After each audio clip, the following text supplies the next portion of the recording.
वार म्हणजे मटणवार आणि म्हणूनच मी मटण खायला आलेलो हॉटेल रानगंधला, जे आहे आपल्या राजारामपुरीत. आणि यांचं जेवण म्हणजे एकदम विषय हार्ड क्वालिटी. यांच्याकडे का नाही मटण गोंधळी थाळी, मटण डोंगरी थाळी, मटण फ्राय थाळी आणि अशा भरपूर अशा डिशेस मिळतात जे एकदम वांड असतात. मी घेतलेली यांची मटण गोंधळी थाळी आणि ते बघितल्याच माझ्या तोंडाला जे काही पाणी सुटलेलं का नाही. आणि यांचं मटण एवढं भारी शिजलेलं की आपल्या घरात पण एवढं भारी मटण शिजत नाही.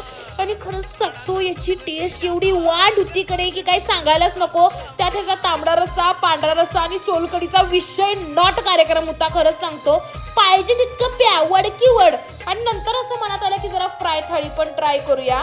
आणि खरंच सांगतो ह्यांचा यातला मसाला मी अख्ख्या कोल्हापुरात असा कुठं खाल्ला नसेल एवढी वांड होती. आणि असं हडं फोडत जर आपण मटण खाल्लं नाही तर आपण कोल्हापूरचे कसं जेवण एवढं वांड होतं का नाही की ताटात शिल्लक ठेवायचा काही प्रश्नच येत नाही. आणि तुम्हाला पण एवढं टेस्टी मस्त वांड असं काय शब्दच नाहीत. पण जर एवढं चांगलं फूड खायचं असेल का नाही तर नक्की भेट द्या हॉटेल रानगंधला.